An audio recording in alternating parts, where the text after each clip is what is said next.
Welcome to Spell fans. This week we interviewed Madame Pamita about her newest book, Baba Yaga's Book of Witchcraft, her background in magic and making, her process in writing the book, the current state of Ukraine, and so much more.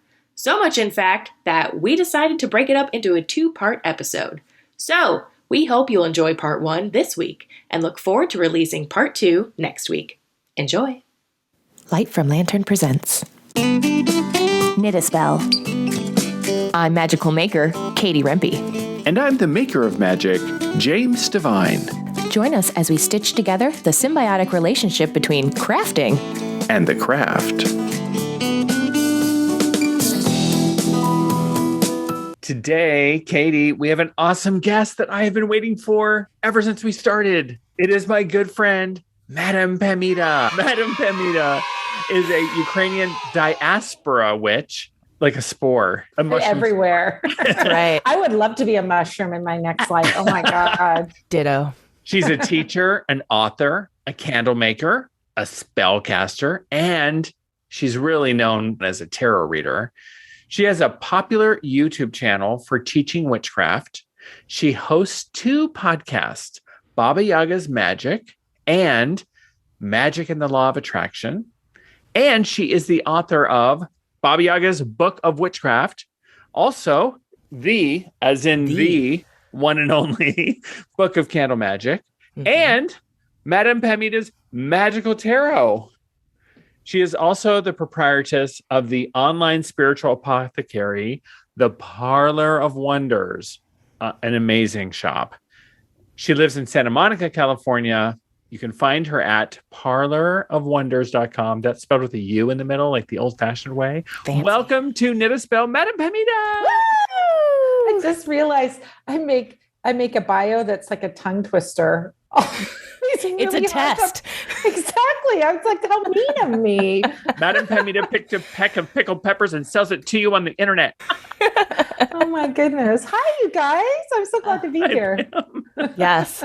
This has been a long time coming. Katie Learns Magic featured one of your amazing candles. Plus, I love this book. It was so great to get this perspective. And as a crafter, magical maker, talk about drool. We're very excited to dive into that today. Yay! Yeah, it's interesting because so much of that book is crafting. So much of that book is crafting and showing you the magic of the crafts. And there's a lot of fiber art in there because there's a lot of importance and magic in fiber in Ukrainian culture. It's huge in Ukrainian culture. So, and I didn't even get into all of it. I mean, golly, there's like rug weaving and all kinds of other things that I didn't really get too deeply into because most people don't have big looms in their house, but I tried to focus on the things that people could do with what, easy to acquire small things. It's cool because the Slavic magic, it seems to have a certain connection, even more so than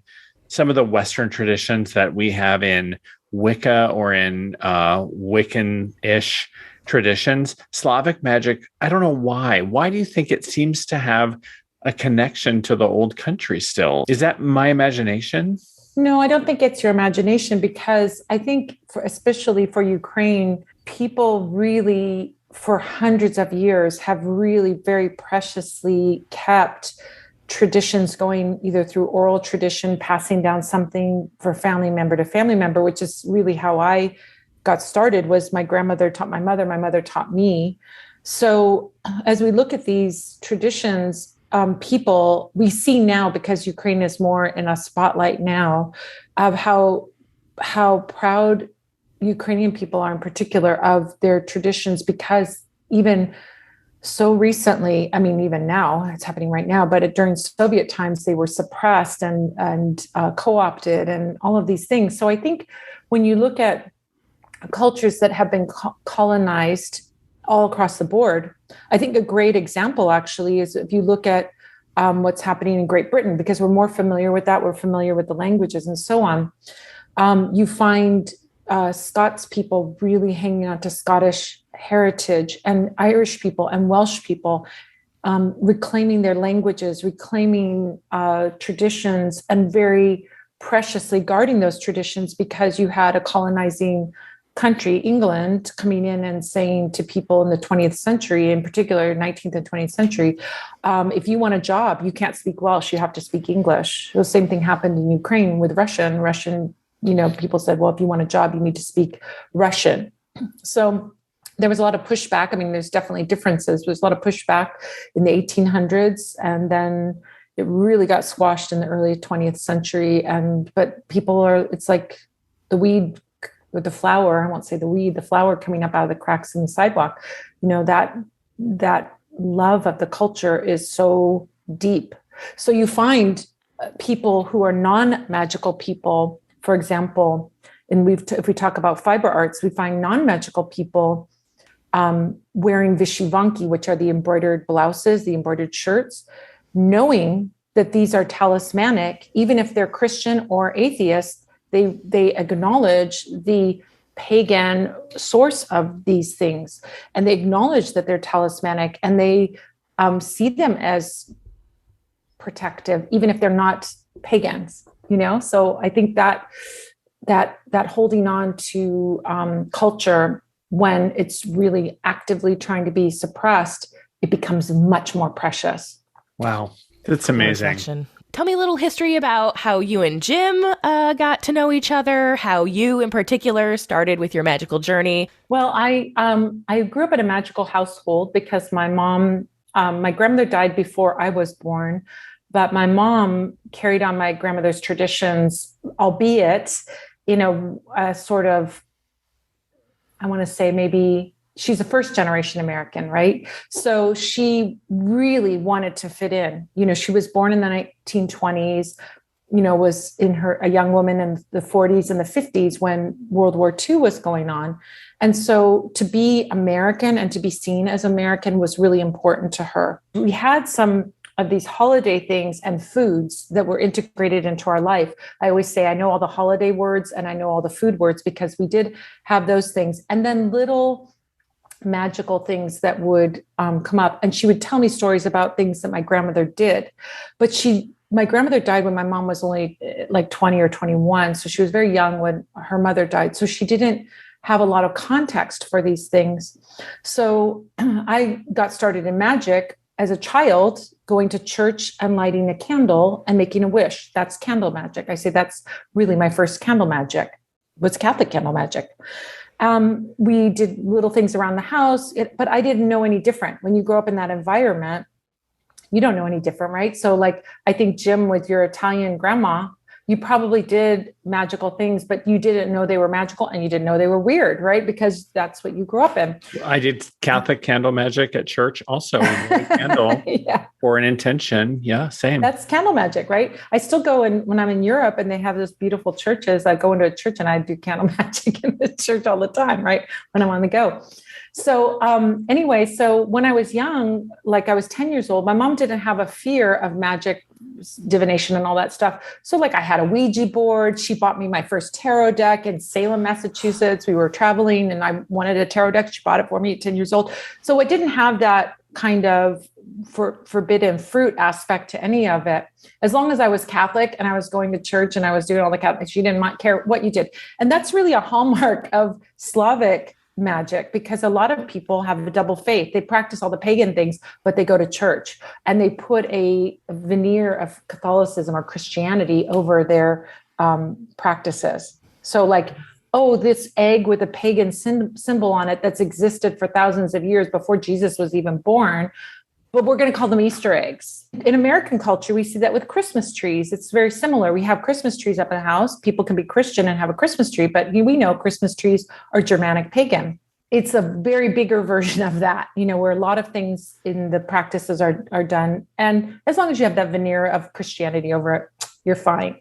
So I grew up in that environment. And so I really got, sort of had that. And then when I was in my teens and in my 20s, I really made my break from the Catholic Church and said, I'm looking for something. And I knew as a young girl what I wanted to do was witchcraft, but I didn't know how or where, because we didn't have the internet back then, And if you're a kid, you get what you can get where you can get it. So we had like Sybil Leek's Diary of a Witch in our junior high school library. And I read that voraciously and learned a lot from her books. And, I sort of picked up things here and there from library books. And then when I was in my 20s and I could drive and go to a bookstore and more books were coming out by that time in the 80s, then I started really studying with women. I had a coven I belonged to, and all kinds of things happened in that way. So that's my story. Fast forward up until, I know I just look like I'm still in my 20s, but aren't we all? But fast forward then to a few years ago, pre-COVID times, that's our marker now. Yeah. I was at a convention and I had a booth set up and I had just come out with my book, Madame Pamita's Magical Tarot. So I wanted to promote it. So I was promoting that and selling a few things. My friend Chelsea and I were there and working. And this cute guy comes up with his cute boyfriend. And he's like, "Oh, what's this book about?" And I was like, "It's about tarot." And he's like, "Oh, I don't read tarot. I'm a palm reader." Well, you can guess who that was. I think we know about palm reader. And I go, "Hey, palms in the tarot." Like I'm trying to make a sale, really. Yes. Don't let him go. Don't let him go. Exactly. So I opened up, I think I showed him a card. I didn't even open the book. I showed him a card and I said, the devil card. Now, the reason I showed him the devil card in the tarot is because if you look closely at that, there are lines on the devil's palm. And I thought that's what palm reading is, right? Don't we all think that's what palm reading is? Isn't that what palm reading is? Just and then you die. Yeah. I was trying to find some connection. And so this guy who knew nothing about tarot started saying all this information about the position of the hands and what it indicated. And we were like, "What? You don't know tarot? You just described exactly what this card means." But in an interesting, deep, very knowledgeable way, not a superficial way. I mean, obviously anyone looking at the devil card is going to go, "Oh, something bad's going to happen," right? Or whatever, right? But he was going into very deep esoteric wisdom based on the position that the hands were in. And then my friend Chelsea, we were freaking out. And then Chelsea goes, "Do another one." And so we brought up the Hierophant card. And he's like, "Oh yeah, this position is the teacher position. This is that." And we were freaking out that the hands were describing the meaning of that card in this very esoteric, interesting way. And our minds were blown. So that's our very dramatic story of how we met. Do you have anything There to were add people started to gather around the table and we're like, "Wait, what?" Because you're discovering this together, right? Right. We were just like discovering it. And I had never thought about the hands. Well, of course, there are people in the tarot pictures. I had worked with the tarot just personally, not professionally. I had pulled cards for myself. We're witches. We have 15 decks at the house. It never really truly spoken to me because I'd always been into palmistry. But the minute that Pam had said, "Oh, there's hands in there," and I started interpreting the hand gestures, suddenly it became alive to me instantly because Pam just opened the door. I didn't know the meanings of those cards. I didn't have them memorized. I didn't know what the Hierophant meant. I could barely remember what a Hierophant was.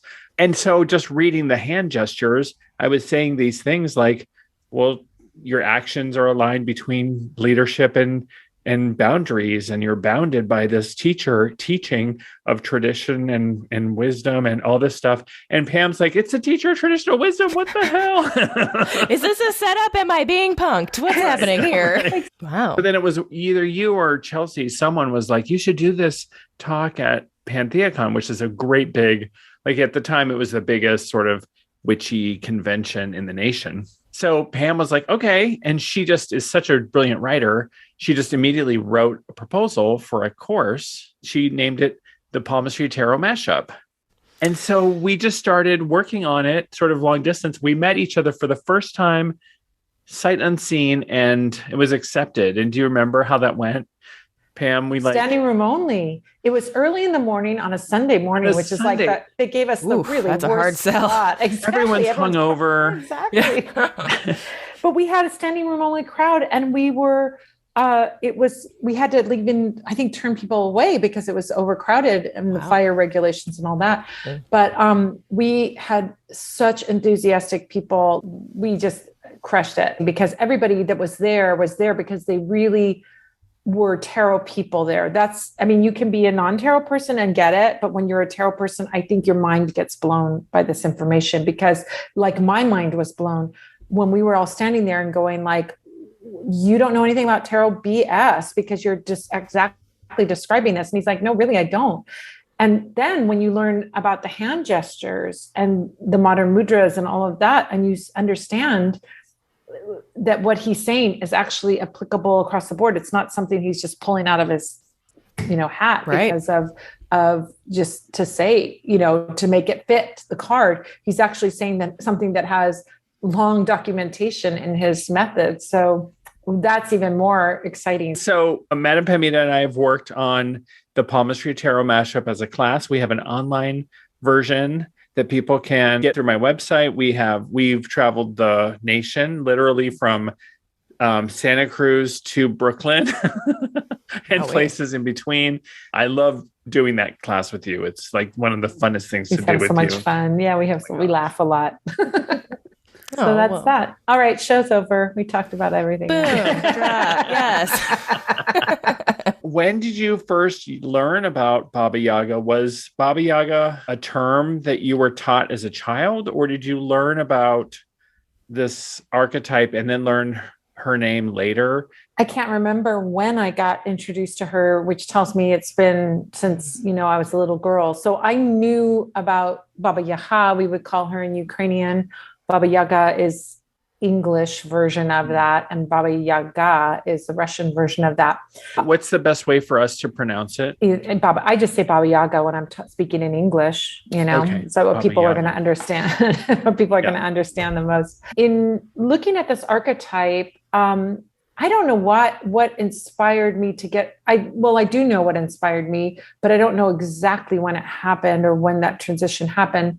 But, she's always a kind of secondary character in an antagonist or a secondary character in the fairy tale. She doesn't have any old fairy tales that are just about her.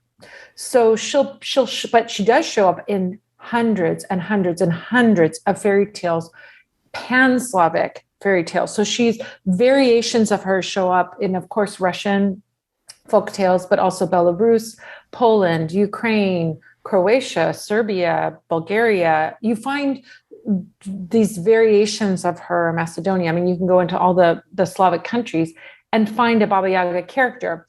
We even see a correspondence, which isn't very surprising, in some of the Germanic tales. So we have somebody in Germanic folklore named Frau Perkta or Frau Berta, who is like a wicked old witch who comes around at the fall, winter time, and she goes around and checks your house to see if it's clean. And if it isn't clean, she whacks you with something, implement that she's carrying. So this is something that, we aren't seeing it like contained by borders. We also see, there's like the Wicked Witch in Hansel and Gretel. So for people who aren't familiar, I thought everybody was familiar with her. Again, because this is the way I grew up. I thought, everyone at least knows who Baba Yaga is, right? Even if they don't know the stories that, word for word. But I found a lot of people, and actually a lot of witches, who weren't familiar, because I thought, well, maybe, okay, it makes sense that maybe regular people, but witches not being familiar with her was pretty eye-opening for me. So what I like to tell people is that the closest thing that they're probably familiar with, we're mostly talking to people in the States or in Western Europe, is the witch in Hansel and Gretel. The witch in Hansel and Gretel, she lures the children in, and then she's going to fatten them up, and then she's going to put them in the fire and eat them. So in some stories of Baba Yaga, she is that kind of ogre creature whose sole purpose is just to consume something. But even within those stories, there's some deeper, significant spiritual meaning that goes back to ancient practices that we can talk about. But I think that these stories where she's an evil character or ogre character are actually the newer stories, the post Christianity stories. So once Christianity came into Slavic nations in 988 AC, we see that evil version of her. The older stories tend to focus on her as either very ambiguous, like she could go either way, or she's a donor character of some kind. But her unifying thing is that she's always a crone and always powerful. So she's never depicted as a young woman. She's always old. She's always kind of a little bit intimidating because of her looks, sometimes ugly, just intimidating, wrinkled, old looking. But she's extremely, extremely powerful. So whether you're going to her and she's going to eat you, or you're going to her and she's going to give you a magical gift, that's where we see this unifying theme. And that's the essence of her, is that she is a forest witch. She is solitary witch. She is a crone, and she's extremely powerful. And we go back in lore and legend and we see the forest mother or the forest grandmother as this caretaker of the forest realm. And really, that's who she is. And that is going back to her oldest pagan roots. And this is the way her story was continued to be carried on, even in Christian times. It's like, oh, I'm just telling a fairy tale about the spirit. So, or a little, hey, don't go there, Baba Yaga is going to get you, kind of those kind of statements would be said. So that's really who she is versus sort of who she has evolved to be understood to be. So she's that spirit that people would go to. And if we look at those old stories, people go to her with a question, a problem, or a need of some kind. And then she oftentimes will test the person. Sometimes she doesn't test them and she gives them something and then they go on their way. That's when she just sort of makes a cameo appearance in a story. The hero comes in and she gives him the information where he needs to go. Sometimes she makes those little cameo appearances, but the ones where she's more involved, it usually involves some kind of test. So you're going to do this thing. And at the end, if you accomplish it, I'll give you the result, which also relates to the story Rumpelstiltskin. There's that kind of thing. The girl needs to spin the whole room of flax into gold or straw into gold or whatever. And once she gets the help, the magical help, and accomplishes this, then she gets the reward. So those stories we see blending and crossover in the stories. So Baba Yaga would often give a test of some kind. And then usually in the stories, there's like let's say the good girl and the lazy girl. And the good girl will do all the things and then she'll get some reward. And then the evil stepmother says, oh, well, I want my daughter to get that reward too. It's just she sends the lazy daughter off to do it. And of course, the lazy daughter doesn't accomplish the things. And then she gets some kind of terrible thing happening to her. But what that tells us is also, it tells us about ancient spiritual practices of initiation.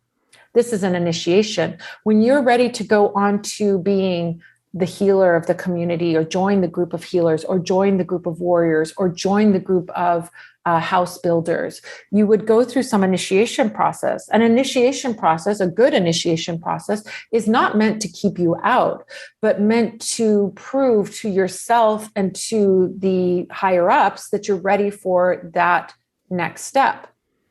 So whether you're being initiated into the world of adults or whatever, you're going to go through an initiation of some kind. Well, in Trypillian culture and old cultures that existed 7,000 years ago on the land that's now Ukraine and Hungary and Moldova, these areas, Romania, not Hungary, Romania, Moldova, and Ukraine, these areas had Trypillian cultures. There's lots of different cultures that existed, Neolithic cultures that existed at this time.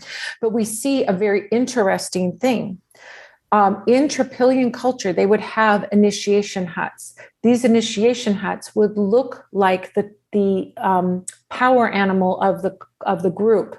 So if your tribe or your city was the badger, your little initiation hut would look like a badger. And you would go in through the door of the mouth of the badger into the badger. So there's an act of consuming that we see in the Baba Yaga stories. She's going to eat you, which is also an initiation, a symbolic initiation. And these huts that they would have out in the woods, far away, you go to the initiation hut, were animal shaped and stood on legs, 4 legs. Well, what do we see with Baba Yaga's house? It has chicken legs. It is quasi anthropomorphic, it's alive, and you go in through the door into that other world, into that world of the spirits. When you enter in, just like you go into the initiation hut, you are going to meet your teacher and be tested, and then emerge from the hut with the gift of being initiated, or you're not ready this year, kid, come back next year, right? So that's really her role, is an initiator. And when you start to see the stories through that lens, they're all initiations. Whether she's putting you into the fire, into the oven, which for Ukrainians was the symbolic home of the spirits. The peach, the oven, was the home where the ancestors lived. So it's not, I'm just going to eat you, or I'm just going to burn you. I'm putting you into the world of spirit. Oh, you avoided that. You escaped it, this time. So you're not going yet to that world of the spirit. That's another initiation. So we see her as a really very fascinating, very complex, and teaching us about old ways when these things weren't documented. We can find that out through that. So amazing. And you write the book in that way. Like, that's what I really love about the way that you have written the book. It's like every chapter is an invitation to go on that journey of initiation. Each one is written in with those three voices. First is the story of Vasilina. Yeah, like the fairy tale. Then is admonishment from Baba Yaga. Then it's the Madame Pamita's lesson about it. Like, how can you do it? Yeah. That worked so well for me throughout the book. There's so much meta in this book that now I wasn't really thinking in a meta way when I was making it. But when, you're channeling, when you're writing or creating anything, actually, whether you're knitting or sewing or if you're going just sort of like this, you're channeling, right? So as you're creating and doing something, you kind of got to trust the whole process. And then you come out with something at the end and you're like, oh, I'm actually seeing things in this. So I didn't really consciously see it at the time, but the story of Vasilina, as she goes through, she's being initiated. And at the end, a lot of fairy tales, the happy ending is the girl gets married. Maybe she marries a prince, maybe she marries this. I didn't want to have that. I wanted to have her be a witch. Like, she got initiated into being a witch. And that doesn't exist in any real fairy tale, where we see that process of the lineage, so that she then becomes the village witch, who then has the little children, and she's teaching the little children. And that's really kind of the wrap up at the end. I should have said spoiler alert. Spoiler alert. I don't think it's going to spoil anything. But so that has an initiation. You watch her initiation as she goes through this and what she goes through on a fairy tale level, but then you can also learn, and you can just read the book and be fine with that. But if you want to really try something to stretch yourself, which is what a good initiation does, and what Baba Yaga is really all about, is about, I believe in you, Katie, and I believe in you, Jim, more than you believe in yourself. So I'm going to give you something really hard that you think is a real reach, not because I want to thwart you, but because I see your potential and I know you can do it. Right. It's that teacher you had that you're like, why do you hate me? And they're like, because you're lazy. Exactly. And you hate them at the time. I mean, I think my analogy is often like the Olympic coach who says, Katie, you're going to be an Olympic gymnast, but I see that you can get a gold medal. But to get that gold medal, you're going to have to come here 15 hours a day, 7 days a week, and train until the tryouts for the Olympics. And you're like, great, you jump into it. And then halfway through, you're like, screw this. And you hate your coach because they're making you work harder than you think, but they're not doing it to punish you. They're not doing it to thwart you. They're doing it. They're not wasting their time. Baba Yaga doesn't waste her time, right? She's not going to present herself to you to work with her unless you are ready for it. And worthy. And I really wasn't ready for it until I hit menopause and became a crone. And then I'm like, oh, I want a crone role model. Where are my crone role models? And I'm like, oh, Baba Yaga. Oh, wait. Yeah. Let me find out more about her. And that's when I really dove into a relationship with her versus just knowing her as a fairy tale. And so in writing this book, what do you feel like your initiation was? OMG. The whole book, Jim knows. Yeah, it was the book. Yeah, right. Jim knows because I was like going, I hate this. It's terrible. I'm going to talk to you and I wouldn't be able to do it. I have to stay home and write again. So in writing this book, I did not know what I was getting myself into. I did not have any clue. Like the tarot book was my first book. So there were challenges learning how to write a book. Second book, candle magic book. Oh my God. I wrote that. I was like on a train in England writing my book. And then I'm at an airport here writing my book. Oh, it's so easy. So why was it easy to write? I've been doing candle magic for 40 years or longer. At that time, if you count my Catholic school days, then, I was doing candle magic from the time I was born. And you've already written a book. You get how it works. You're a very good writer. It was like, okay, I get how this works. And you just blew through it. Yeah. Bippity boppity boo. It was fine. And so then I thought, oh, it's so easy to write a book. Now it's so easy to write a book. I'm going to write a book about Slavic magic. Okay, let me present this book and I'll talk about this. And so I got my ideas, different things I wanted to talk about. And then I started doing the research and there's nothing out there in English, nothing out there, nothing. There are no other books. I mean, I'm not saying this to be arrogant. I'm saying this because there are no books about Ukrainian magic in English. And so then I was having to do research and research in another language that I didn't know. Oh. And that made me cry many times because I would have to understand. Oh my God, there's so many details of why it was like the most frustrating thing, but I was so passionate. And I feel like also too, I was really being nudged by my grandmother's spirit and by Baba Yaga to really do this book. So I felt a responsibility to those spirits. I also felt like this is something I want there to be in the world and I'm super passionate about it. And I know it's going to be a beautiful book that people will love because this is something because there is nothing out there that exists out there like this. So it took me 2 years and many delays on, like I pushed my due date out as two times. I think I moved it until it was the very last date that I could actually be in the same catalog, which is how they plan it out. You've got a space in the catalog that's coming up and it's like, girl, there's no more spaces. You're in the last space. And I'm like, okay, I can do it. So, and then I had to put footnotes in. I had to find, oh my God, it was insane.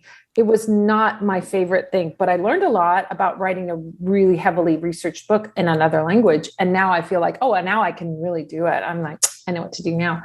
But that was such a monumental task. And it happened during COVID. So I got to stay home and worked on the weekends and stayed home during all week long. And I would work 12 hours a day writing and researching and gathering information and distilling that information and then putting it into some kind of context and order and all of that. It was like, oh my gosh, what an ordeal. Like if I had known what I was getting myself into, I would have turned it down. But I think that's why we don't know in advance normally, right? Exactly. It's like childbirth. Yeah, they're like, no, take that all out. Kids, you think it's going to be great. And then you have them and you're like, oh my God, I'm losing my mind. Except you didn't have an epidural for this book. No, I didn't have an epidural. It was all natural. So in terms of like creating the book, that was like my really big, I had so many big challenges, but I tell you something, this is what is about, this is magic. And this is what working with spirits is all about. Because I started this book 2.5, 3 years ago is when I started the proposal for this book. 3 years ago, I had no inkling, a clue that there would be a war that would put an invasion by a terrorist organization into this country of Ukraine that would put Ukraine on people's radar. I had no idea. Baba Yaga knew, right?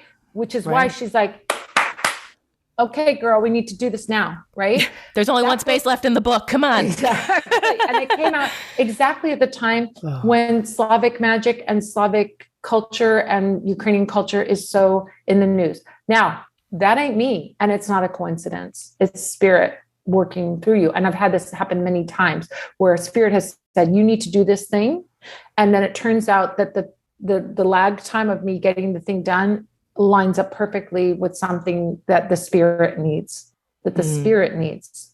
I've often described that as the marination period. Like, why won't this idea that is so good just be done already?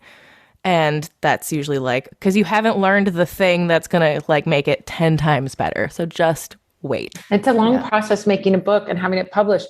It's a very slow process. It's very interesting. It's different. I, grew up being a musician, and you make a record and then like a couple months later it's pressed and it's out. It seems like, mixed and all of that. You're there along the whole process. With a book, you finish the manuscript and then there's like a year before that book comes out, right? Practically. There's a couple of times when you're going in and checking for typos and things like that, but virtually your book is done. And then it's a year later that it comes out. So you can't really plan for an event. Thanks for tuning in to part 1 of our interview with Madame Pamita. We hope you'll check out all of her amazing offerings at parlourofwonders.com. There you can sign up for her newsletter where you'll receive a free 33-page magical guide. You can also find out more about her weekly Q&A sessions on Sunday and browse the beautiful selection of handcrafted candles, oils, and more. That's parlourofwonders.com. See you next week when we wrap up this inspiring interview. Hey, everyone. This is Madame Pamita. And you may not know this, but you've just gotten an owl to come to Witch School. Every first Sunday of the month, I have something called First Sunday's Witchcraft Workshops. Join me for the First Sunday Witchcraft Workshops each month for a new online workshop where I will be guiding you through an immersive magical topic, teaching you how to apply it to your daily practice. These workshops are live on Zoom and led by me and are fun, educational, and I would say life-changing. So if you'd like to find out this Sunday, because we have a First Sunday coming up, next Sunday is August 7th, and we're going to be doing a very special workshop called Vyshyvanki, Slavic Talismanic Embroidery. You might have admired those beautiful embroidered Slavic blouses called Vyshyvanki with their cross-stitch designs along the arms and across the chest that are worn by Ukrainian men and women. But did you know that these pretty patterns are actually encoded talismans for protection, health, abundance, and love? In this workshop, you'll learn how to decipher the encoded traditional symbols and how to make your own embroidered talisman for your intentions. You can join me in the workshop or you can watch the video afterwards. But to do it, you have to sign up now because this workshop is happening August 7th and we don't sell tickets after the event. If you'd like to find out more and you'd like to sign up, you can go to witchcraftworkshops.com, scroll down a bit, and you'll find August 7th, Vyshyvanki, Slavic Talismanic Embroidery. There's a whole bunch of other great Slavic magic workshops coming up. I got a spinning one coming up for all you crafty people. We can talk about magical spinning and all kinds of other crafty things, making beautiful duduch, which is a special winter solstice place to invite your ancestors. We've got Slavic living fire magic, Slavic wax pouring rituals. We got a lot of cool things coming up. So go check it out. Go to witchcraftworkshops.com. So, Jim, I was hoping that you could tell the folks at home and our listeners about your amazing class, Palmistry Tarot Mashup. So the Palmistry Tarot Mashup is an exploration of some hidden in plain sight symbolism in the Rider-Waite-Smith tarot cards. The Rider-Waite-Smith tarot cards have people in almost all of the cards. And with my friend, Madame Pamita, we dive in and decipher the secret signals the hand gestures are sending us in the tarot deck. You will learn about how the hands and finger positions, what they mean and how to interpret them, and get an insight into human nature and human unconscious. You can get lifetime access to this class for just $29 by visiting bit.ly/PT Mashup, the Palmistry Tarot Mashup. It's super fun, lifetime access, self-paced. You took the class. I did, and I learned a lot, and I can't recommend it highly enough. So definitely check it out, and you'll be glad you did because your tarot reading skills are going to be increased exponentially by these two wonderful hosts on this class, so don't miss out. Thanks for listening. If you enjoyed the show, consider sharing it with a friend, leaving a review on iTunes and Spotify, or following Knit a Spell on Instagram. You can also subscribe to the Light from Lantern YouTube channel to enjoy full episodes of Knit a Spell and see our happy faces. You can also learn more about readings, classes, and events going on with your favorite maker of magic, James Devine, by visiting thedivinehand.com and subscribing to his newsletter. Then follow Jim's fun and interactive Instagram account at Divine Hand Jim. Keep up with Katie, the magical maker, by subscribing to her newsletter at lightfromlantern.com. You'll even receive a free knitting pattern as a thank you gift. Then follow Katie on Instagram at lightfromlantern for even more magical making tips. See you next week.